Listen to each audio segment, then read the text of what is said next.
Bienvenue sur TIV Info. N'oubliez pas de vous abonner et activer. Bonsoir chers amis internautes de TIV Info. Ñu ngi leen di nuyu baax a baax di leen ziar di leen dalal bu baax a baax ci sunu deuxième numéro émission bi muy Parlons Jeunesse tey nag Parlons Jeunesse ñu ñëw dalal sunu ñaari gan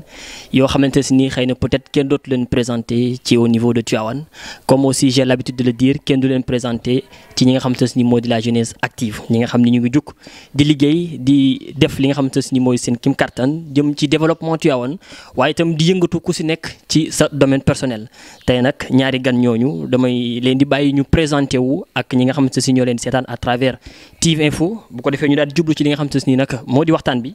comme ni ngeen amee habitude di ko gis à chaque fois Parlons Jeunesse c'est un concept nouveau boo xam ne dañ ko indi uniquement pour partager li nga xamante ni moo di les idées yi ñu war a mën a waxtaanee en tant que jeune au niveau de Tivaouane plus précisément mais tamit bàyyiwuñ fenn ci bépp domaine. tey maa ngi dalal le président du lycée Ababacar Sy de Tivaouane mu di monsieur Massamba Kend ñu fas yéene waxtaan ak moom ndax je pense que ni actuellement on est dans une situation boo xam ni mën nañu koo tuddee une situation de crise waaye itam une situation boo xamante ne nii je pense que kuy étudiant wala ngay élève wala ngay jeune am nga ci kàddu boo ci war a sànni donc moom nañ fas yéene waxtaanal tey dalal tamit ki nga xamante ne nii moo di Pape Birame Thioune Pape Birame Thioune nekk le secrétaire général du mouvement MAC mouvement pour l'action citoyenne nekk aussi un étudiant en relations internationales waaye itam nekk le coordonnateur de la jeunesse engagée pour dire stop au Covid-19 ñaari gan yooyu laa dalal tey donc damay commencer sama ndeyjoor jox ki nga xamante ne nii moo di monsieur Massamba Kend mu présenté wu ci ñi koy seetaan à travers TIV Info. Nazir Sylla maa ngi lay ziar bu baax a baax comme ni nga ko waxee léegi rek bon dama fi ñëw. Au nom du gouvernement scolaire mais aussi au nom de tous les élèves yoo xamante ni man maa jiite ci ma kuréel gi nga xamante ni moo ñuy regroupé ñun ñëpp di gouvernement scolaire bu lycée Ababacar Sy comme ni nga ko waxee léegi donc amoon nañ ay projets yoo xamante ni ci lañ doon liggéey en tant que élève mais aussi dans le respect du principe bi nga xamante ni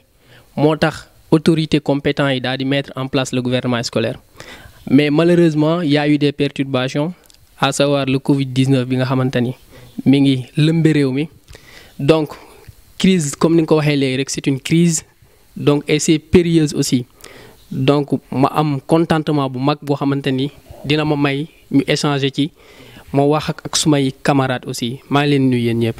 mi ngi noonu comme ni ko le président waxee monsieur Massamba Kend je pense que souligné na ay questions yu am solo yoo xam ne incha allah bu ñu duggee ci biir waxtaan bi dinañ ci gën a yaatal waxtaan ci ak ñi nga xam te ñoo ni seetaan à travers TIV Info ma jàll ci Pape Birame Thioune mi nga xamante ne ni wax naa ko sànq je pense mu teewal fii ñi nga xamante ne ni moo di les jeunes engagés pour dire stop au Covid-19 indiwaat aussi beneen statut mooy statut d'un étudiant pour les relations internationales waaye itam nekk le secrétaire général du mouvement MAC mouvement pour l'action citoyenne Pape Birame ñu ngi lay bàyyi nga nuyu mbokk yi lay seetaan à travers TIV Info. waaw asalaamaaleykum wa rahmatullah ñu ngi nuyu ñëpp di ziar ñëpp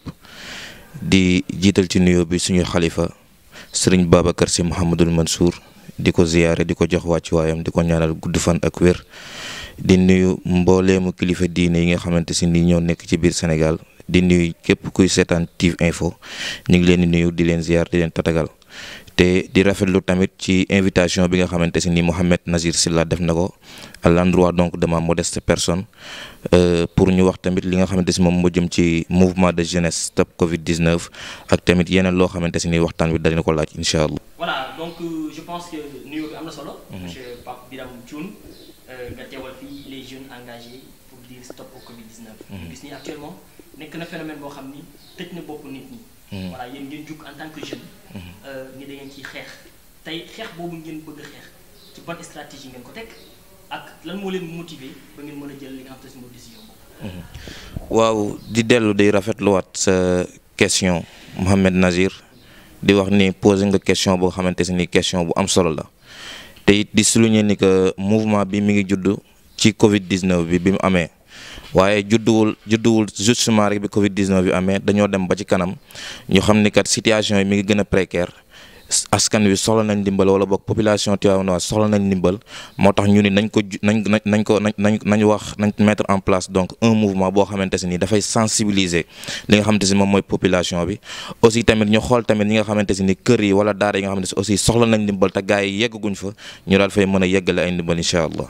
mais bon suñu déggee bu baax je pense que c'est un mouvement mouvement, voilà une association, voilà un groupement de jeunes. Est-ce que voilà, ça repose sur une structure wala da ngeen ko créer noonu rek d'une manière indépendante? waaw dañ koo créer nii rek en ce moment quoi dañ koo créer nii taxalu ko nii mu regrouper ay association yoo xamante si ni yu bari la wala boog ay nit yoo xamante si ni dañoo xam njariñ bu ñu war a taxawoo seen dëkk ñu moo tax ñu daal koy créer loolu daal moom moo sabalool juddul bi pour ñu daal di xeex li nga xamante si moom mooy stop Covid 19 waaye xeex na dafa am ñaari mbir dafa lutter dafa am tamit combattre ñun nag dañoo jóg pour combattre ko incha allah pour mu daal di jógee fii nii ci réew mi. waaw xam nga bu fekkee lutter la lutte mën na nekk simple mën na nekk loo xamante si ni lu oyof la mais bu fekkee combattre na da ngay jóg pour xeex pour def ci sa kéemtalaay kattan pour loolu daal fi mën a jógee waaw. effectivement loolu am solo la je pense que leeral lu mel noonu dafa baax. parce que je vous félicite nag de passage ci li nga xamante si mooy initiative boobu. parce que ñun en personne gis nañu taxawaay bi. gis nañ aussi motivation et je pense que c'est le rôle que chaque étudiant wala c'est le rôle que chaque jeune en tant que jeune citoyen moom nga war a def participer aussi nga xam te ni moo di xeex bi parce que damay faral di gis gars yi ñuy wax ni c'est un combat boo xam te ne ça doit être collectif. Effectivement ça doit être collectif mais aussi bëggoon naa ñu interpeller wu wala ñu dugg xuus tuuti ci benn mbir mooy est-ce que vous avez le soutien des autorités. waaw ci tontu ci question boobu noonu damay ñëw rek ci ñun laa koy retourné waat parce que nañ limbal na ca fekk loxol borom ñun buñ ko créé ñun ñoo njëkk a taxaw daal di wax kat ku ci nekk li nga am nañ ko ci def ba pare ba bu ñu tëlee ñu daal di jéem a uti dimbal léegi nag ñun tamit ku ci nekk ñu nekk ci groupe bi yëpp am na ñiy joxe nañ dërëm ñiy joxe juróom ñiy joxe ñaar dërëm ñu daal di boole li ñu am daal di teg aussi tamit bi ñu paree nee nañ dañuy saisir autorités yi ak bonne volonté yi nga xamante ni ñoom ñoo nekk ci biir dëkk bi message nañ leen. woo nañ leen am na ñoo xamante ni sol nañ suñuy tànk daal fay dem bien que sax tey rencontre dañ koy tere mais am na tuuti personnes yi ñuy jabal pour ñu daal fay dem mais autorités yi wax dëgg yàlla ñun gisuñu seen assistance ci par rapport ak ci li ñu war a liggéey quelques-uns daal ñoo ci répondre li nga xamante ni moom mooy ci suñu attente voilà mi ngi noonu daal. d'accord leeral yi am na solo. Inch'Allah dinañ ñëw ci deuxième question parce que yëpp yaakaar naa c'est développement la introduction la boo def. Effectivement. Je crois que administration bi nga xamante ni moo nekkoon ci école bi donc la majeure partie et même le corps professoral donc ils n'en voulaient plus ils avaient dit assez donc assez c'est-à-dire gouvernement scolaire doy na si donc il y a même un professeur qui a eu à écrire un rapport interdisant donc le gouvernement scolaire et donc l'ironie c'est-à-dire la contradiction c'est que ce sont les autorités ñoo ne gouvernement scolaire dafa war a am par des principes donc ma ñëw ma xuus ci principe yi nga xamante ni moo tax création gouvernement scolaire parce que au début avant on disait foyer scolaire n'est-ce pas donc si on parle de foyer scolaire donc on a vu dem ba benn instant ñu gis y a des dérives n'est-ce pas donc on parle de foyer scolaire donc élèves yi dañ ci amoon une perception beaucoup plus folklorique donc il y avait que le jeu ensuite ñu changé format bi changé structure bi tuddee ko gouvernement scolaire gouvernement c'est-à-dire daa di projeté comme le gouvernement du Sénégal comme une voilà pour une organisation mais une organisation qui va refléter l'organisation de l'État donc on forme les élèves donc d'une façon étatique de la façon de l'État n'est-ce pas mais malheureusement les dérives ont continué surtout à Tivaouane où on a des réalités n'est-ce pas donc bi ñu ñëwee lan lañ ñu doon wax dañu doon wax ni gouvernement scolaire ñoom seen activité leen la rek c'est le Fosco donc la fête de fin d'année donc dañuy bàyyi ba fête de fin d'année ñu def seen fête ensuite ils s'en vont donc moo tax bi nga xamee ni taxaw nan on a eu beaucoup de mal à avoir un professeur encadreur jusqu'à présent amul benn professeur boo xamante ni pare na pour encadrer ñu c'est tellement grave. Avec tous les professeurs qui sont au lycée, ils étaient tous réticents. Parce qu'ils avaient dit que bon, c'est la culture qui va se perpétrer à nouveau. Ils nous disent voilà, vous êtes téméraires. Les élèves d'habitude ils sont téméraires, donc ils ne sont pas si ambitieux, n'est-ce pas? Donc c'était un défi Et nous, on aime relever les défis. C'était un défi, c'était l'enjeu. À ce moment, on s'est dit que moi et le groupe qui m'accompagne, on s'est dit que voilà, ça doit cesser. Donc, on doit changer cette face-là. On doit donner aussi une nouvelle vision aux gens du gouvernement scolaire. Donc, on a eu à essayer de faire autrement. N'est-ce pas? Donc, je m'en souviens bien, lors de notre première rencontre avec le proviseur et le censeur nous a dit, je ne vous fais même pas confiance, c'est à vous de me rassurer. N'est-ce pas? Et heureusement, donc avec l'organisation qu'on s'est donnée, avec nos méthodes d'action, donc des professeurs sont en train de venir nous assister et c'était un bon signe. Mais malheureusement, il y a eu les perturbations et avec les perturbations aussi, on a eu à restreindre notre programme. Mais aussi, c'est l'avant-dernière semaine, donc à mon activité aussi, une grande activité en collaboration avec une ONG. Donc c'était une activité, donc il y allait avoir une sensibilisation donc sur les violences liées au genre, mais aussi sur le Covid-19. Donc avant le coronavirus, c'était pas si répandu. Voilà. Ensuite aussi, on avait prévu des prestations théâtrales en collaboration avec les clubs. Donc ça allait être une riche journée. Mais malheureusement, donc, avec la suspension des cours, donc, on a eu à payer gros. Voilà. Bon, moi, c'est par rapport à mais vous voyez, il y a une très grande contradiction, voilà, une très grande différence entre voilà, les idées qui sont. Parce que si je dis que les professeurs ou l'administration qui est au lycée comprendront effectivement les aspects de gouvernement scolaire. Waouh! On a un programme, mais les plus rek dafa am l'objet et le moyen, c'est-à-dire l'outil. L'objet, c'est le principe. Donc ce sont les principes, c'est l'idéal. Pourquoi on a mis en place le gouvernement scolaire? Quelle est l'utilité du gouvernement scolaire? À côté de l'idéal, il y aura toujours le réel. Donc la réalité, la réalité du terrain. Qu'est-ce qui se passe réellement? Et malheureusement, jour bi nga xamanteni def nan suñu réunion de bureau bañu élire le président au niveau du bureau. Donc dama rom ben élève, je lui ai dit c'est moi le président du gouvernement scolaire. Elle m'a dit Massa yaa dugg ci tiaxan yoyu. Ensuite un professeur, je lui ai dit c'est moi le président du gouvernement scolaire. Mu ni ma désolé monsieur, tu vas redoubler. Et pourquoi nous wax lol? Parce que c'est une réalité qui a été là. Donc c'est une tradition, voilà. C'est une tradition. Le gouvernement scolaire, autrefois, nan lañ koy gissé. Donc c'est un moyen de folklore, de jeu. Ben moyen qui pour passer sur temps, pour ray ci temps. Mais aussi, c'est parce que c'est une tradition. Il y a des générations anciennes qui ont jaar na fa, xamna après petit. Dina ci jaar parce que aussi en plus, voilà, on a une structure qu'on peut occuper du côté bobu. Donc je pense que fi ngeen mëna convaincre l'administration, c'est par rapport à que li nga xamanteni moy sen plan d'activité, parce que bo gisé bu baax gouvernement scolaire bu taxolé événement fay am programme d'activité si programme d'activité aussi da fay am ay événements yo xamanteni ben bokul ak sa morom. Mais si les événements folkloriques comme vous avez l'habitude pour dominer les événements voilà intellectuels didactiques, éducation, ça va porter préjudice. Si. Mais est-ce que tamit c'est si ci la doon ñew parce que donc bin tambalé ñom loolu lan fokk les professeurs étaient réticents. Légui on a eu à mettre notre programme d'activité. Donc ci programme bobu nonu donc amon nan des programmes qui sont très didactiques, des programmes pédagogiques. À côté aussi il y a aussi des programmes récréatifs. N'est-ce pas? Et parmi les programmes pédagogiques, donc je m'en rappelle bien, il y avait, c'est-à-dire une journée, donc et exceptionnellement aussi, donc le calendrier, le calendrier, le programme, donc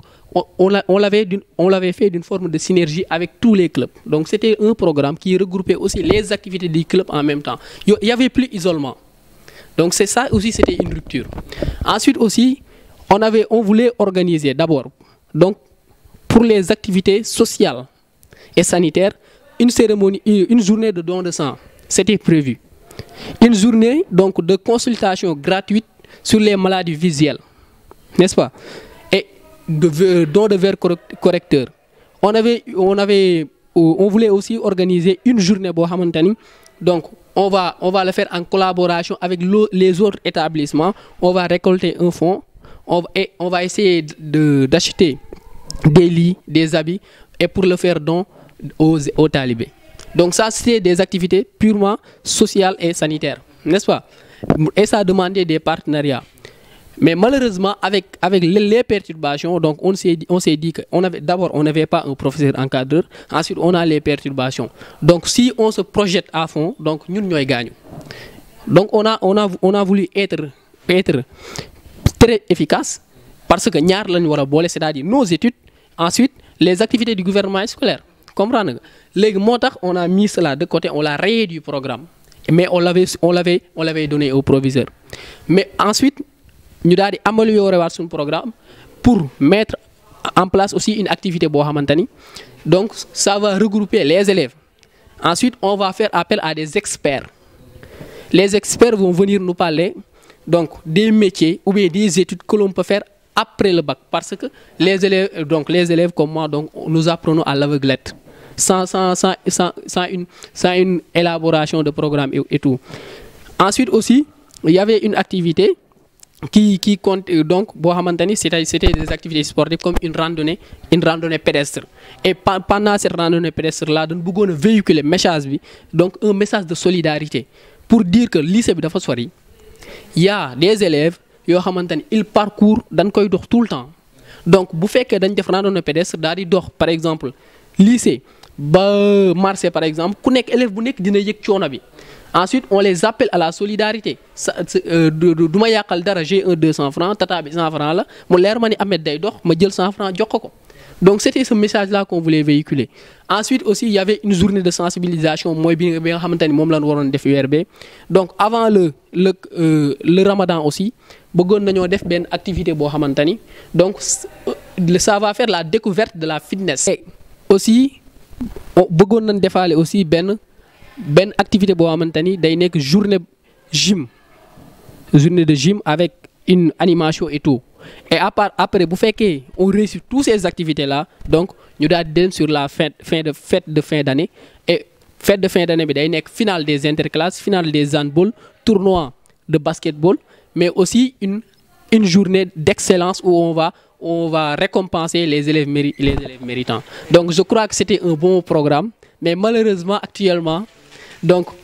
on ne se situe pas, xamuñu fan la nekkee, yàlla baax na. Je pense que machallah ñu ngi rafetlu leeral yi indi ñu jël si Pape Biram Thioune moom tamit mu sànni xalaatam ci par rapport li nga xam ne moo di seen lutte boobu ngeen engagé woon. Avancé na, j'espère que ni mi ngi jaar yoon. Tey fan ngeen ci toll ci liggéey bi, est-ce que seen objectif bi ngeen amoon atteindre ngeen ko wala am na lu des? Waaw Nazir, xam nga nit moom buy liggéey rek moom day sabablu te ñun comme ni ma la ko waxee woon sànq rek am na lu ñu jot a def. ñu ngi collecté ay dons, ñu ngi collecté aussi ñu ngi def ay quête tamit pour xaalis. Am na lu ñu jot a am incha allah te bu soobee yàlla dimanche bi sax lañ ko bëgg a séddale bu ci sa wërsëg nekk rek daañu ci jot bu soobee yàlla. Foofu tamit ma ñëw tuuti ci domaine séddale bi parce que dañu nekk ci dëkk boo xam ne dafa bari ay réalités. Voilà, vous collectez des dons yoo xam ne da ngeen koy distribuer à la population. Voilà, tey séddale bi ci ban cadre la da ngeen di ñëw fekk gox boo xamante ne si nit ñi dañuy toog ngeen jox leen ko wala vous faites ce qu'on appelle un recensement des habitants peut-être nécessités yi nga xam ne soxla na ko. ngeen jox leen ko bëgg naa am aussi explication par rapport à. Waaw léegi pour tontu la ci loolu xam nga dañ ni ndimbal na nga ko jox ko nga xamante si ni moo ko yeyoo. Donc ñun mënuñoo fekk koo xamante si ni Nazir mii kat am na ñu ñëw di ko dimbali donc ki amul donc da ngay gën a yokk ndóolam. Démb rek dafa am benn maire bu ñu taseel ndeysaan maire bi ngelaw li sax doo ko doon buux mais dafa ma doon wax ni moom ay sëtam sax la nekkal amul kenn ko dimbali te ci dëkk bii la dëkk ici à Tivaouane te mu leer na ne kon bari nañu mel noonu yoo xamante si ni ñu ngi ci dëkk bii nii amuñu ku leen dimbali donc ñoonu cas confinement bu amee kon ñooñu fu ñu jëlee lu ñu lekk fu ñu jëlee lu ñu naan wala dara donc je pense que ñooñu noonu ñoo yeye dimbal donc ñi ngi nekk instant bi di recenser kër yi nga xamante si ni au moins ñii buñ leen jàppalewul incha allah lambaay dina ñaaw foofu noonu ñu daal leen mën a jàppale incha allah. Voilà, foofu dafa am lu ma inspiré si benn idée boo xam ne du ma jug à chaque fois si j'ai ces genres de rencontres, ces genres d'émissions en tant que jeune di ci wax parce que li may gis ni ñu bari dañuy woo ñun jeunes Tivaouane bari wuñu on n'est pas aussi nombreux ñu ñuy woo ñu def li nga xam te moo di un regroupement associatif bokk benn association bokk benn xeexandoo daanandoo je pense que y avait des autorités wala des jeunes leaders politiques yoo xam ni boo leen proposer ces genres de questions dañ ciy indi ay explication mais tey ñun je pense qu'en tant que jeune de Tivaouane tontu nañ suñu bopp parce que tey y a une situation présente et c'est un aspect boo xamante ne bu am doole la muy le Covid-19 ñu gis ni la population wala la jeunesse tivaouanoise ñoom jël nañ seen volonté personnelle associé wu nekk benn tey est-ce que gisoo ni voilà ñun yaay am na suñu diggante pourquoi pas continuer cette lutte wala pourquoi pas ñun jeunesse Tivaouane ñu continuer comme lii nii xeexandoo yëkkatee la dóorandoo parce que je pense que ñëpp ñoo bokk objectif parce que xam nga Nazir pour répondre ci sa question boobu noonu je pense que question bu pertinente nga dal di joxe foofu noonu muy plateforme boo xam dafay regrouper jeunes Tivaouane yëpp wala structures yi nga xamante si ñoo nekk ci Tivaouane yëpp di wax ni rek doon nañ ko tenté def ci benn plateforme bu tudd Tivaouane ñoo ko bokk dañ tuddee woon affaire bi defaroon nañ ay t-shirt ak yéen noonu yëpp suñu grand Abdou Dieng moo ñu mayoon ay t-shirt et tout cela ba ñu waroon a def affaire yeeg yéen noonu yëpp mais mujjul woon a antu liñ naan rek lu jot rek yomb mais bii nii def nañ ko mu regrouper association yëpp jeunesse bi yëpp xam ni kat mbooloo moom mooy doole comme ni ko arab di waxee rek aljamaatu rahma l'union fait la force donc moom moo tax léegi instant bi regrouper nañ ñëpp ci lii nag moom la ñu regrouper affaire bi ci Covid 19 bi mais incha allah bu lii jàllee combat bi ñu sóob incha allah dinañ am benn structure boo xamante ni dinañ ko formaliser mu regrouper jeunes Tivaouane yëpp regrouper structure yi ci nekk Tivaouane yëpp incha allah ñuy bokk di xàccandoo di dóorandoo incha allah. donc je pense que kon su ma déggee bu baax am ngeen une vision projetée ci nga xam ni moo di organisation bi ngeen taxawal. effectivement. voilà et je pense aussi tamit bëgg naa foofu nga leeral ma par rapport ak dons yi nga xamante ne ñu leen koy jox est-ce que am na benn équipe de sensibilisation parce que tamit li gën a am solo ci xeex doomu jàngoro bi. mooy nit ki ginnaaw bi mu amee li nga xamante ne moo di jumtukaay mu xam ni nga koy jëfandikoo ba mën a xeex doomu jàngoro est-ce que vous avez une équipe à côté boo xamante ne dañ leen di jàppale ci côté sensibilisation. waaw di wax ni rek bi ñu taxawalee structure bi li ñu njëkk a def mooy dem hôpital. parce que ñun duñu ay médecin de métier wala boog duñu ay infirmier wala ay docteur de métier mais li njëkk a dem mooy dem hôpital ba wax ak médecins yi nga xamante si au moins xam nañu domaine bi xool wax ak ñi nga xamante si ñoom ñooy ñooy spécialisé wu ci voilà ci virus yeeg yooyu noonu quoi wax ak ñoom ñu wax ñu nan la ñuy sensibiliser population bi parce que ñoom duñu mën a jóge ci hôpital bi di dem di sensibiliser dëkk bi sinon kon lambay ñaaw kon bu malade amee tamit voilà ñoom duñ ci mën dara donc ñun ñi nga xamante ni ñoo ngi dëkk ci dëkk bi war a mën a wax ak waa dëkk bi dem nañ fa gis nañ leen ñu xamuñu kat yii aspect ngeen jaar yii aspect ngeen jaar pour mën a sensibiliser population bi wax ak kat geste de barrière yeeg yooyu noonu yëpp méthode de prévention yeeg yooyu noonu yëpp wax nañ ci ak population bi def nañ ko te incha allah aussi bu ñu demee di yóbbuwaat dons yi tamit dinañ ko féddaliwaat tamit ñi nga xamante si ñoom lañ ko yóbbu bu soobee yàlla. effectivement et bon pour féddali que ni y avait une coalition de la jeunesse tivaouanoise. am na ñàkkul am na ay association wala ay mouvement yu nekk ici à Tivaouane ngeen saisir leen est-ce que vous avez eu des réponses par rapport à ça. waaw ci question boobu noonu am na beneen structure bu tudd FAYART fédération des amicales des étudiants ressortissants de Tivaouane ab benn structure tamit bu tudd 100 étudiants volontaires yoo xamante si ni au moins ñoom ñëw nañ ak seen aide ñu indi enveloppe bu takku bu am solo bu nga xamante si ni jàppale ñu ko ñun parce que comme li ma doon loolu wax noonu rek jeunesse bi dañoo pare pour xàccandoo aussi pour dóorandoo ñoom ñëpp incha allah. d'accord foofu aussi yaakaar naa question yi tegaloo na mais dama bëgg nga leeral ma tuuti rek par rapport ak tey gis nañ ni bépp équipe boo xamante ni jug nga di liggéey yaa ngi jëm ci wàllu dajale ay jumtukaay yu si mel ay madaar yu si mel ay Isabelle mais je pense que aussi en tant qu'étudiant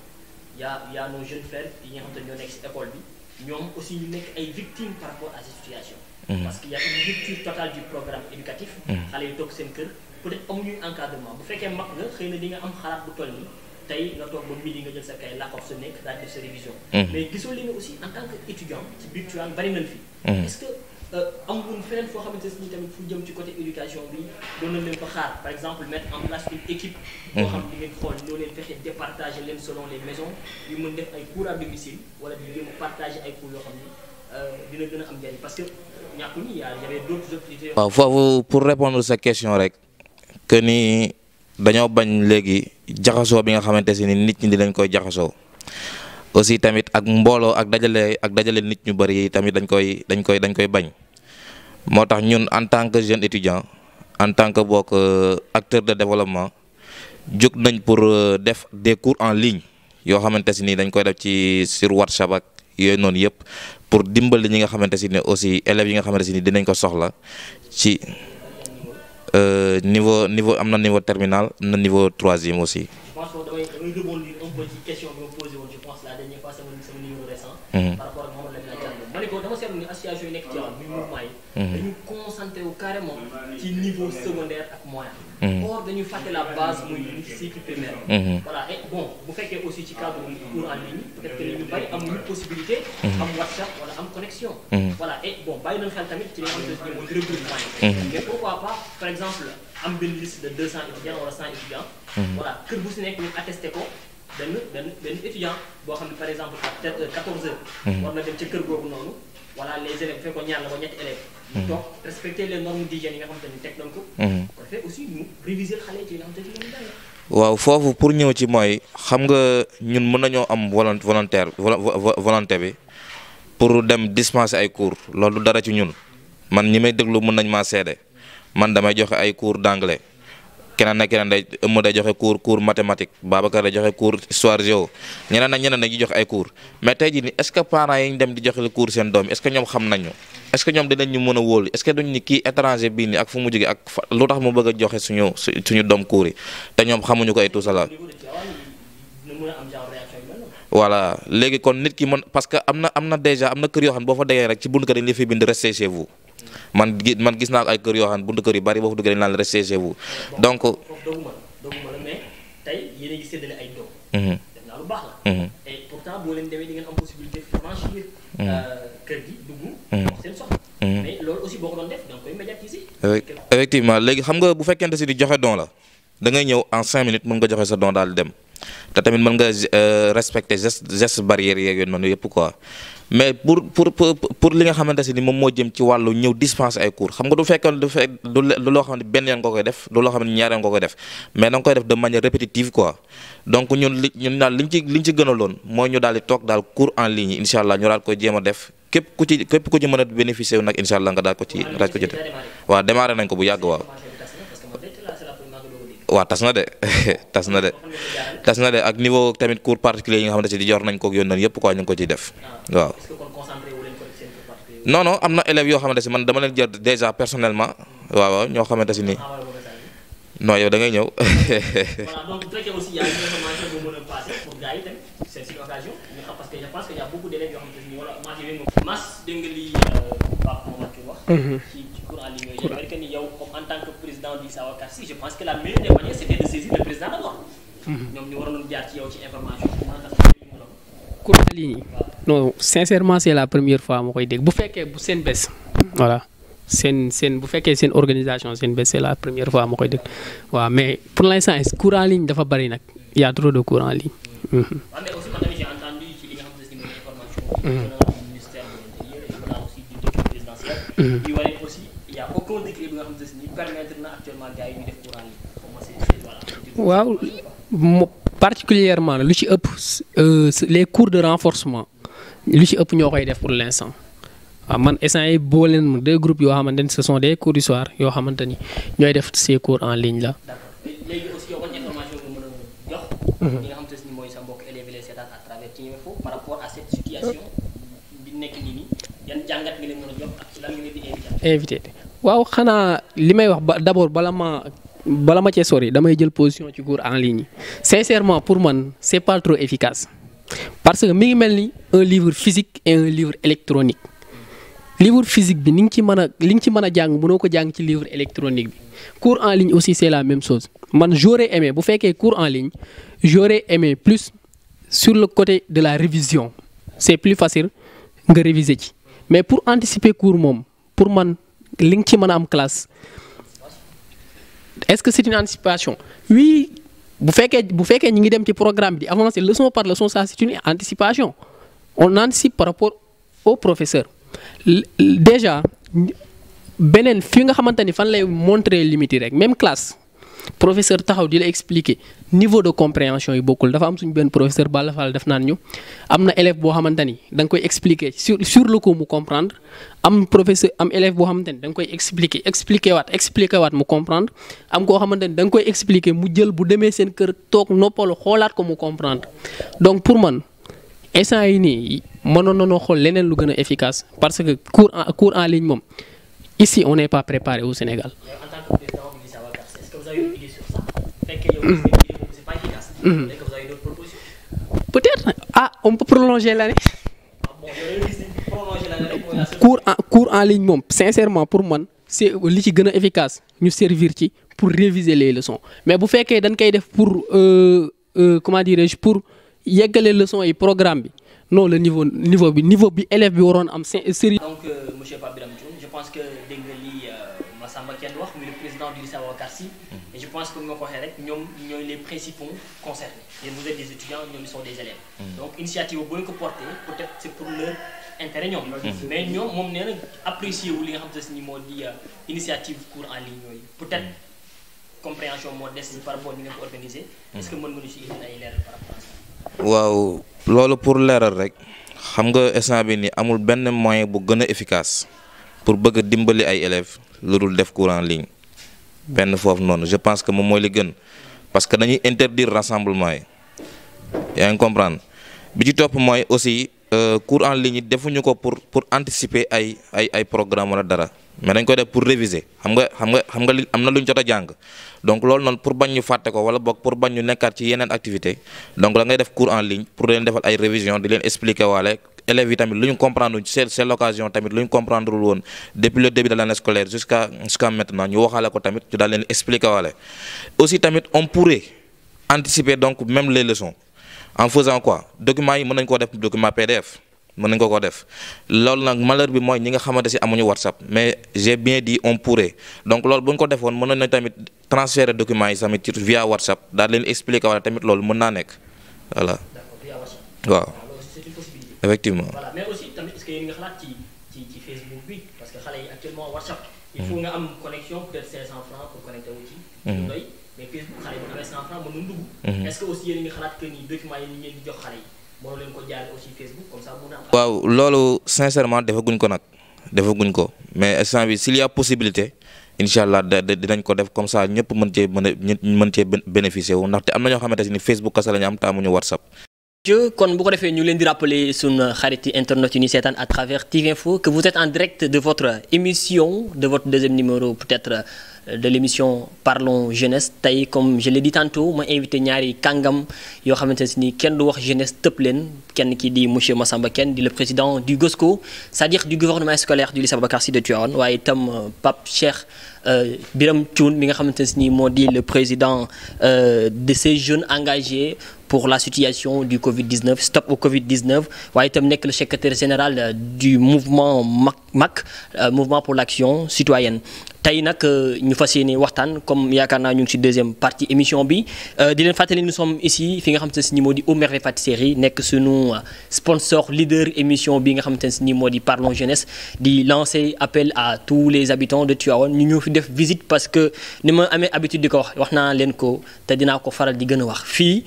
la aljana bu ndaw bi nekk ici au niveau de Tivaouane Aux Merveilles Pâtisseries képp koo xamante ne da ngay wut lu jëm ci wàllu gâteau wala ay neem ay commandes pour des gâteaux d'anniversaire waaye itam pour des réceptions venez visiter les locaux de Aux Merveilles Pâtisseries mu ngi nekkee fi nga xamante ne ni moo di boo dépassé Sénélec bi bu fekkee da nga jugee yoonu Thiès boo dugg ci entrée bi ba romb fi nga xamante ne ni moo di fi policier bi monté rek Aux Merveilles Pâtisseries moo la féete sa gauche boo fi duggee incha allah yéen mbokk Cissé yi njaayee ni ak caameen yi yaakaar naa doo leen ko réccu acca bu ko defee ñu jàll ci li nga xamante ne ni moo di suñu deuxième partie émission bii di Parlons Jeunesse ñu dugg nag ci point essentiel yi balaa suñu invité yi yaakaar naa dégg nga li Pape Birame indi par rapport ak leeral yi jëm ci cours en ligne yooyu est-ce que d'accord nga ci wax waaw xanaa wax rek man dama ni bu fekkee sur le côté de la révision je suis d'accord mais bu fekkee anticiper les cours moom bon le niveau qu'il faut je ne pense pas que ni di élèves dinañ ko ci am donc sur le côté bu fekkee dama am message boo xamante ni dinaa ko lancer sumay camarades donc mieux vaut ñu li nga xamante ni jot nañ ko def ñu jéem kaa assimiler mooy côté révision bi may wax jéem ko assimiler def ci le maximum d'exercice surtout ñi nga xamante ni ñi ngi en classe d'examen wala ñi nga xamante ni ñi ngi classe intermédiaire pour dem pour dem classe d'examen parce que le programme donc benn kii la rek c'est une chaîne donc mais bu fekkee côté anticiper leçon moom donc là c'est autre chose voilà. Voilà, d'accord. Fi may dugg tuuti rek je pense que c'est une question assez peut-être que spéciale. Question spéciale. Mais lu jëm ci wàllu lycée Ababacar Sy. Vous êtes le président et je pense que ni war nga mën a nekk ci li nga xamante ni moo di information yi. Tey est-ce que am nga des informations sur yi nga xamante ni moo nekk ci biir école bi peut-être bu ma laajoon tey ñaata élèves ñoo nekk au lycée yan cas redoublant nga am yan jafe la. waaw bu fekkee information yi nga wax ñoo ngi ci parce que bu ñu waxee gouvernement scolaire rek donc structure boo xamante ni élèves yëpp ci regroupé wu c'est différents clubs parce que club da ngay nekk membre ou bien nekkoo membre mais gouvernement scolaire déjà boo xoolee budget bi rek donc inscription élève bu nekk 200 francs lañ ciy jël donc ñoom lañ fi nekkal donc dinañ ci suub nu mu waree donc tout le temps ñi ngi wax ak suñu représentants yi nekk ci classe yi di leen bàyyi nopp di leen may nopp yi nga xamante ni bu fekkee am na élève boo xamante ni donc ses droits ont été piétinés bu fekkee dafa laaj lutte wala combat comme ni ko suma grand waxee léegi ñu def ko de la plus belle des manières n'est-ce pas donc du nekk genre opposition élève administration élève professeur non mais dañ koy def avec le respect qu'il faut avec la manière qu'il faut ba nga xamante ni dinañ ci am victoire bi ñu ci bëgg mais boobu ba léegi amagun genre cas yooyu noonu donc boo gis problème yi nga xamante ni doon nañ ko am et fort heureusement dañu am benn proviseur boo xamante ni il est tellement ouvert moom sax moo ñuy pousse moo ñuy may doole censeur aussi donc ubbil ñu ay portam suñu ñëwee suñu amee problème wax ko mu jàppale ñu donc problème donc bi nga xamante ni amoon nañ ko et j'ai eu à le souligner wax naa leen ko lorsque ñi bi doon def le conseil de gestion donc c'était le bâtiment B le bâtiment C mooy bâtiment bi ñuy woowee entre guillemets ngunu yi waaw donc foofu la chaleur est tellement excessive man sax fa laa nekk daaw ren n'est-ce pas donc problème la ensuite aussi au niveau des toilettes aussi et malheureusement ñun élèves yi état bi nga xamante ni loolu la toilettes yi di nekkee ñun ñoo koy def ensuite dinañ jéem a indi ay réponses wala c'est vrai que voilà bu defee toilette ci école yi c'est pour les élèves mais dafa war a am benn personnel boo xam ne ñoo koy assister. si dina am personnel. am nañ personnel boo xamante ni recruter nañ ko ñoom ñoo koy def mais aussi dina am dérive yoo xamante ni non set na mais des fois dañ ciy gis yoo xamante ni donc mënoon na ñàkk donc ci toilettes yi ensuite aussi li ñuy saluer encore mooy disponibilité donc président club yi ñu wan ñu benn disponibilité boo xamante ni bon c'est extraordinaire de telle sorte que dañ prévoir suñu journée yëpp seen journée de clôture ak fête de fin d'année bu gouvernement scolaire ñu boole ko doon benn def ko donc aussi comme ni ma ko waxee woon benn jour may def tour des classes am benn élève de terminale bu ma interpellé ni ma da ngeen a war a changer affaire yi changer école bi n'est-ce pas donc je lui ai répondu que ni ñun suñu mission donc du par exemple ñëw ni par exemple dañ fiy tabax douze wala dañ fiy tabax benn salle de classe wala dañ fiy suñu budget sax mayuñu ko n'est-ce pas mais li nga xamante ni mën nañ ko muy suñu ressort c'est-à-dire mu nekk à notre ressort coordonner les activités d'abord ensuite défendre nos camarades donc booy xool c'est ça en grosso modo donc mission gouvernement scolaire bien coordonner les activités et avec activité au niveau des activités ñu profiter ci sensibiliser suñuy camarades donc ci bu ñuy def loolu donc on a l'initiative on a l'audace donc on a le sens de la responsabilité de l'engagement n'est-ce pas et en même temps aussi donc ñu défendre suñuy camarades yi nga xamante ni ñoom la ñuy jiite waaw loolu mooy loolu lañ déggee ci mission gouvernement scolaire léegi nag yeneen yoo xamante ni buñ ci duggee temps bi duñu ko may te boo xefee ñun dañ ciy gaañu donc maa ngi koy wax sànq ba léegi buñ ma tegalee man entre l'idéal et ce qui est réaliste je prends ce qui est réaliste ok. waaw Mass yaakaar naa ni nga ci ay leeral am na solo. je pense aussi que ñu ngi leen di souhaiter une bonne continuation. et réussir aussi li nga xam ne di mooy seen liggéey. am naa jox part bi am. voilà jox ñuy conseil. Mais juste pour terminer, ci li nga xam ne moo di actualité opposition. En tant que président du lycée Aboubacar Sy, sa information dina jàll tey yan sensibilisation ci mesure de prudence yi nga xam ne ministère de la santé déployé na ko ngay jàllale à l'endroit de la jeunesse. Donc comme ni ko Al Maktoum doon waxee rek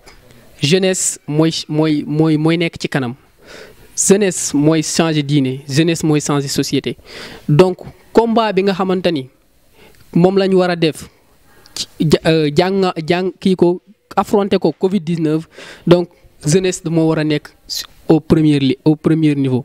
ñun ñoo war a jiitu et nan la ñuy jiitoo donc par exemple. Il y a ce qui est actif et ce qui est passif le combat actif ñoom la loolu la ñuy def wàcc ci terrain bi n'est-ce pas li nga xam di sensibiliser mais au même moment aussi apporter leur soutien donc maa ngi leen ci encourager di leen ñaanal yàlla na ci yàlla may ndam yàlla na am ndam ci kaw Covid 19 bi mais aussi part de responsabilité bi ñu war a am ñun aussi en tant que élève donc éviter la désinformation donc c'est-à-dire Covid-19 ñu indi benn information donc rien que pour faire rire les gens nga tawwi ko n'est-ce pas changer dénaturer ko de telle sorte que mën na bouleverser nit mën na ko paniquer loo n'est-ce pas loolu dañ koy éviter et malheureusement dafa nekk loo xamante ne c'est répandu sur les réseaux sociaux de telle sorte que on ne prend pas au sérieux donc le coronavirus. benn instant baax na parce que confinement dafa metti toog du matin au soir toog sa kër dafa metti mais aussi man am na kii bu boo nu ñu koy waxee comédie bu muy àndal donc day dem ba les gens dootuñu ko jël au sérieux et aussi concernant mesure d'hygiène yi ñu respecté ko et c'est simple comme ni ñu ko doon waxee rek da ngay toog sa kër benn 3 semaines ensuite nga jug doxe say soxla wala nga jug doxe say soxla dem tëdd bàmmeel ba àllaaxira yow yaay choisir donc mesure d'hygiène yi comme ni ñu ko waxee rek raxas say loxo sans soo ñëwaatee ensuite aussi éviter rassemblement yi et aussi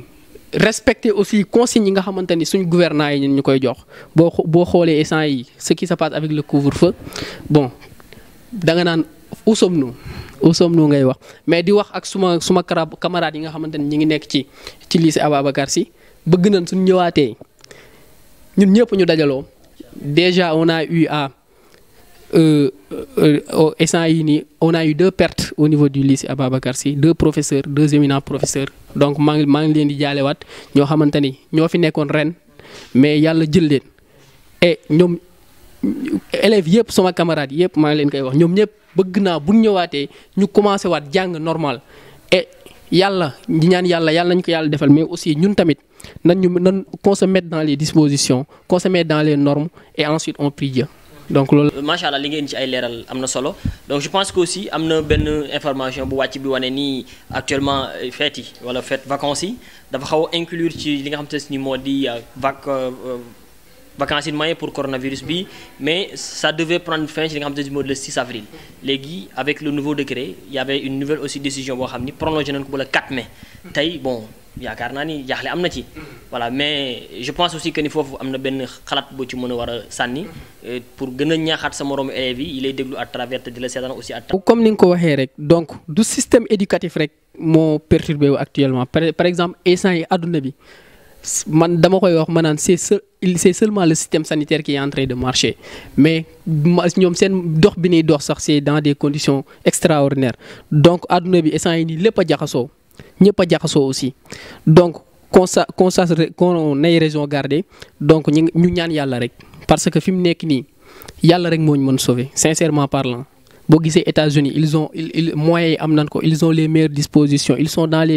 normes yi nga xamante ni rassemblement dara du am mais ñoom ñoo ñu gën a jaaxle ins bii nii donc ñu ñaan yàlla mi fi indi balaa mbas mii nii yàlla na ko fi jëlee lu gaaw secteur yëpp doxaat loolu rek laay ñaan donc waxaat suma camarades yi donc en restant à la maison ñu xoolaat cahier yi bu baax mais aussi bu ko jaree aussi un peu de divertissement parce que distraction dafa baax ci bopp loolu lépp mënul ñàkk mais ñu éviter désapprendre ak manquer concentration tout parce que base élève mooy concentration donc pour terminer rek ma daal di gërëm suma nawle yi nga xamante ni ñoom laa nekkandool ci gouvernement scolaire bi ñuy ay jàmbaar di ma jàppale tout le temps mën naa ni sax man je suis du ma yenn leaders yi parce que ñun ñëpp dañuy jàng on est des apprentis donc ñu am benn compréhension des choses di ma topp di ma jàppale donc di lim sama copain Adama Faye mi nga xamante ni coono yi ñuy yëg ci gouvernement scolaire maak moom la ak suma xarit boo xam te ni bokkul ci gouvernement bi mais moom tamit daf ci sonn lool muy Alioune Badara Kapa Alioune maa ngi leen di ziar ñoom ñëpp di leen wax ni yàlla baax na ku nekk fi mu nekk mu ñaan rek. donc terminer aussi pour lancer un message à l'État bu fekkee ñu ngi may dégg di leen wax ni nag un État fort c'est un État qui sait donc défendre et protéger sa population qui est la plus fragile donc. xaalis bi ñuy dégg ak somme yi ñuy dégg ñu koy joxe donc bu demul ci ñi nga xamante ni ñoo gën a ñàkk ñoo gën a pauvre rek donc amatul njariñ donc jërëjëf maa ngi gërëm waa TIV Info di gërëm waaw. monsieur Pape Birame Thioune je vous rappelle que ñu ngi si li nga xam ne mooy dernière question wala dernier virage suñu émission bi di Parlons Jeunesse ba tey ma lay interpeller par rapport ak activités yi ngeen doon mëne ci Covid-19 bi. Mais je pense qu'aussi il y a des autorités administratives au niveau de Tivaouane. Il y a aussi des organisations administratives. Parce que quand on parle de jeunesse, on ne peut pas se passer de ces organisations comme le Conseil communal de la jeunesse. Nous avons aussi un taxawaay bu war loolu tey ñoom ñoo waroon am initiative bi il paraît woo leen invité leen ngay ñëw ci loolu tey ñoom est-ce que am nañ ci taxawaay boobu bu ci war tey ñëw na jàppale leen ci combat boobu wala invité nañ leen ci mel noonu wala daal est-ce que am ngeen ak ñoom li nga xam te ni moo tëb ci kàddu. waaw Nazir di rafetlu sa question bi bu baax a baax te li ma ci mën a waxaat mu néew te bariwul mooy conseil communal de la jeunesse ñun ndaw ñi nga xamante ne ñi ngi à Tivaouane sentiruñu seen présence te fi mu toll nii sax te ñoom même bi ñu nekkee sax ci seen biir yi mandat jeunesse bi sentiruñu leen benn yoon ñun man ndaw la Ousmane Ndaw la Habib Dramé Ndaw la Lamina Ndaw la ak ñeneen mais tey jii nii conseil communal de la jeunesse ñoom gisuñu sax benn activité boo xamante ni def nañu ko invité ci jeunesse bi wala ñoom ñu def benn activité boo xamante dalee leen jeunesse bi dañ ci sentir seen bopp. donc lii je pense que comme ni nga ko waxee noonu rek combat la boo xamante ñoom ñoo ko waroon a porter invité ci toute jeunesse tivaouanoise ñu ñëw dooleel leen tamit ngir taxaw tamit ngir gën a mën a sonko xeex bi di coronavirus bi nga xam ne dañu ko mën a daan bu boobaa ñun suñuy fierté lay noonu ñu jeunesse bi yëpp. Et le préfet? waaw préfet tamit xam nga fi mu toll nii dañoo jël responsabilité yëpp dégager ko ci autorité administrative bi mu nekk préfet mu nekk conseil communal de la jeunesse mu nekk ci mairie bi et tout cela mais tey jii nii man je pense que jàpp naa ni ab dëkk bu fa ay ndaw nekkee porté wu volontaire pour def benn action je pense que autorités yi nekk ci dëkk boobu dañ ko war a rafetlu mais tey jii nii mën naa wax ni Joseph Kizerbo doon wax ni le développement d'une localité dépend de la citoyenneté de sa jeunesse donc jeunesse bi tey jii nii buñ jeunesse tivaouanoise en particulier buñ jógee taxaw pour jàppale li nga xamante si moom mooy autorités yi je pense que ñoom dañoo waroon nekk lu rafetlu situation boobu noonu daal ñu jox ay jumtukaay yoo xamante si war nañoo mën a permettre ñu daal di faire face tamit à ce combat. Préfet sentiruñu taxawaayam jàppalewuñu présidente conseil communal de la jeunesse. Parce que je pense que le préfet de la ville de Tivaouane jàppul ci li nga xam ne mooy combat. Or par rapport aux informations yi am actuellement li ñu gis mooy que ni ce qui est dit et ce qui est mis en place. mooy que ni actuellement le pouvoir bi nga xamante ne le président de la République moom la am. léegi tous ces pouvoirs là dañ koo jël jox ko ñi nga xamante ne ñoo di les préfets tey kon préfet amoon na tey toute la possibilité pour jàpp ci li nga xamante ne moo di combat bi et pourtant yéen moom ngeen di jàppale. waaw léegi moo li ma la wax léegi nii mooy que. état bi dafa autorité administrative bi yëpp da leen a jox pouvoir instant bi nii muy préfet muy conseil départemental et tout cela donc man jàpp naa ne ñoom la ñuy defaral ñun bu jigee tey ji porté wu volontaire pour nekk ci combat bi nii du suñu jàmbarte du suñu dëgër fit parce que xam nañu risques yi ci nekk yëpp mais bu ñu jógee pour def loolu bëgg askan wi nekk ci jàmm la ak bëgg ñoom li nga xamante si ni moom mooy lu oyofal seen yen bi loolu moo tax ñu jóg def ko mais président de conseil départemental mënoon naa def tey jii ni comme ni Idrissa Seck def bépp indemnité mu daal koy jël déployer lépp li nga xamante si ni moom mooy ay moyens def ko jox ko waa Thiès pour ñu daal di lutter contre le coronavirus président du conseil départemental deful loolu amul lenn loo xamante si ni def na ko ci préfet aussi deful de même donc waxewuma pour ni que dañuy sànni xeer wala dañoo nekk en opposition ak ñoom mais tey jii nii dañoo nekk ci phase union boo xamante si ñun ñoom lañ ci doon woosi parce que dem nañ ba toog ak maire et tout ça là ak ñi ci mën a saisir ñëpp donc loolu noonu bu ñu koy def ñoom dañ leen a bëggoon a jàppale pour tamit sóobu pour ñu gën a mën a sóobu ci combat bi nga xamante si ni moom mooy ñu arrêté Covid 19. mais en tant que jeune de Tivaouane comment se fait-il que le président du conseil communal de la jeunesse wala ñoom seen mandat jeex yéen ngeen xam loolu conscient ci bàyyi leen ñu doxal. waaw tey jii nii xam nga ñun déjà ñun nekkuñu fi woon. man ku ci mel ne man maa ngi Dakar am na ñeneen ñu nekk Ziguinchor donc loolu noonu doon nañ ko wax tamit bëggoon nañ cee def far yàlla def ndog bi am feebaru mbas bi daal di ñëw nekk suñu kaw mais comme naa ngi la ko doon wax sànq rek bis bu ñu jigee ci feebaru mbas mii ni incha allah ba daan ko ak jàmm ba ñu mucc ci ak jàmm am na yeneen combat yi ñuy sóobu te combat yooyu noonu ci la bokk incha allah. votre dernier mot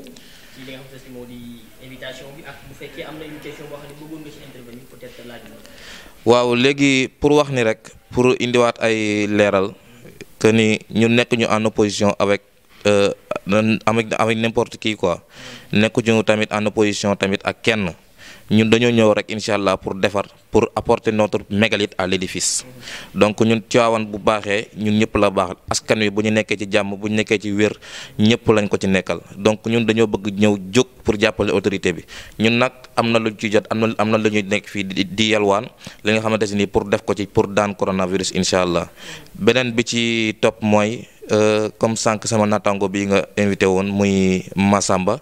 di ko jaajëfal tamit di rafetlu tamit ay kàddoom parce que kàddoom yi kàddu yu sell la kàddu yoo xamante ni nit war na koo mën a dégg di wax ni rek am na benn cadre bu ñu mettre en place bu tudd cadre des anciens du lycée Ababacar Sy de Tivaouane man dama nekk relais entre le secrétariat et donc la commission la commission communicative quoi léegi ñun ñu ngi ci loolu noonu ñu ngi doon nekk di chercher ay partenaires yoo xamante ni war nañoo mën a jàppale lycée Ababacar Sy dem nañ ba waxtaan ak censeur beeg ak waxtaan ak proviseur defoon nañ plan d'action beeg loolu noonu lépp autorité administrative bu lycée Ababacar Sy ñoom tamit jox nañu seen kàddu ñun tamit waxtaan nañ tamit ba juboo ci ay kàddu donc je pense que bis bu ñu jigee ci lii nii rek incha allah dinañu waxtaan ak yéen après incha allah ñu gën a xool tamit ci yan anam la ñu gën a mën a liggéeyee parce que lycée bi soxla na innovation lycée bi soxla na loo xamante si ni élèves yi manqué woon nañ ko ñu war ko faa def aussi tamit élèves yi man tamit ma leen di wax ni ñoom ñoo mën a ani waaw ok Mouhamed Nazir ñu ngi leen di jaajëfal bu baax a baax a baax di dellu tamit di jaajëfal ñi nga xamante si ni ñoom laa àndal di sumbandoo ñoom xeex bi di waa mouvement de jeunesse Stop Covid 19 di leen jaajëfal parce que ay jàmbaar lañu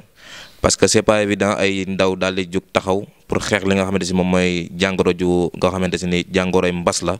pour daal ko fiy jëlee te tamit ñi ngi ñaan rek ñëpp daal ñu ci ñaanal incha allah ñu somb ko ci jàmm mu jeex ci jàmm ñu am ci ndam ci jàmm bi ci topp mooy di leen jaajëfal. waaw ndax seen audace ak seen jàmbarte bi ngeen am parce que sànq bi may posé question dama naan est-ce que jàkkaarloog maag Mamadou Ibra Kane boo xamante si nii sax voilà mi ngi ici à Tivaouane jàkkaarloog man donc aussi di leen rafetlu seen taxawaay ci jeunesse bi di rafetlu seen taxawaay ci population bi parce que tamit nit soxla loo xamante si nii bis suñ ko def rek ñu ngi koy jëmmal te loolu noonu am na benn structure bu tudd TIV Info boo koy def mu nekk ici à Tivaouane boo xam ne xarañ nañ trop ci seen liggéey di nuyu tamit ki nekk ci technique bi muy Dadi xam naa ko bu yàgg mu nekkoon benn attaquant bu doy waar sax ci école de football Père Biram donc ñu koy nuyuwaale di ko saluer tamit ci liggéey bu mucc ay bi nga xam ne moom moo koy def di beral cant tamit ñi nga xamante si ni moom mooy waa restaurant Aux Merveilles parce que waa Tivaouane doon nañ jooy bërëb yoo xamante si ni dañ fay nekk di doxantu des fois ñii di ànd ak seen coro yi ñii di ànd ak seen borom kër ñii di ànd ak seen soxna yi pour dem di fa toog en intimité di waxtaan di kaf di fo di ree di weccante ay xalaat donc bërëb boobu noonu am na à Tivaouane fii nii mi ngi tudd Aux Merveilles mi ngi nekk ci côté complexe Dabakh bi fi mu nekkoon donc je pense que bis bi ku fi ñëw di nga am satisfaction ci li nga fi fekk ci wàllum qualité hygiénique boo xamante si ne am nañ ko ci lekk yi ci wàllum set bi nga xamante si endroit bi set na ko aussi tamit ci wàllum nu mu tuddee sax climatisation beeg yoon noonu yëpp am na fi donc nekkuma di def publicité mais damay wax li nga xamante ni moom laa fi gis donc ñi ngi woo ñëpp rek ñu daal fii bu ñu fi mënee doxantu si ñëw daal di visiter dina baax ñi ngi sant di gërëm ñëpp di gërëm population tivaouanoise ci seen confiance bi. Aïcho, le développement d'une localité repose sur l'action et l'engagement citoyen de sa jeunesse. Foofee nañuy tëjee li nga xam te ni moo di sunu émission. C'était tout pour votre numéro Parlons Jeunesse deuxième numéro tey ma àndoon ci ak ki nga xam te ni moo di Pape Biram Thioune le président du MAC wala le secrétaire général du MAC mouvement pour l'action citoyenne ak ki nga xam te ni moo di monsieur Massamba Kane nekk le président du gouvernement scolaire bu lycée Ababacar Sy de Tivaouane. Mi ngi noonu je vous le disais à chaque fois ma leen koy wax ni leen vous avez la possibilité vous les amis internautes qui nous regardent à travers TV Info de participer et d'intervenir ci li nga xam te ni moo di émission bi. Si vous avez des commentaires mën ngeen ko poster ci li nga xam te ni moo di suuf vidéo bi waaye itam y a des numéros yu nga xamante ni à chaque fois dinañ ko monter waale ngeen mën ci def li nga xam te ni moo di seen i question ak seen i suggestion ci sunu émission. Comme ni ma ko waxee sànq ñu ngi fi nga xam te ni moo di les locaux de Merveille Pâtisserie nekk Merveille boo xam te ni mi ngi fi à Tivaouane di leen offrir lépp loo xam dafa jëm ci wàllu pâtisserie ci wàllu ay fataaya neem waaye itam ay gâteau d'anniversaire dama wax à chaque fois ngeen di ñëw di ko def li nga xam te ni visiter kontaan naa ci ànd bi ma àndoon ak yéen di gërëm assistance bi nga xam te ni ñoom laa àndal ci technique bi mu di Dadi avec son équipe di gërëm aussi ñi nga xam te ni ñoo ànd ak ñun ci émission bi di Balxaw mi nga xam te ni bokk na tey suñu invité leader mu ñëw ànd ak ñun ci émission bi di fàttali moom tamit xam naa dina ñëw jàpp ci sponsoring bi Balxaw mi nekk ci li nga xam te ni moo di ay confection de badge de t-shirt de carte de membre yoo xamante ni yaakaar naa ni c'est de toute nouvelle génération Balxaw mi mën ngeen ko jot à travers son numéro 77 462 38 02. C'était tout pour votre émission Parlons Jeunesse. Parlons Jeunesse reviendra très bientôt ci yeneen facette yu bees tàq ñu invité yeneen i jeunes ñu ñëw partager sur lu am solo jërë ngeen jëf et à très bientôt.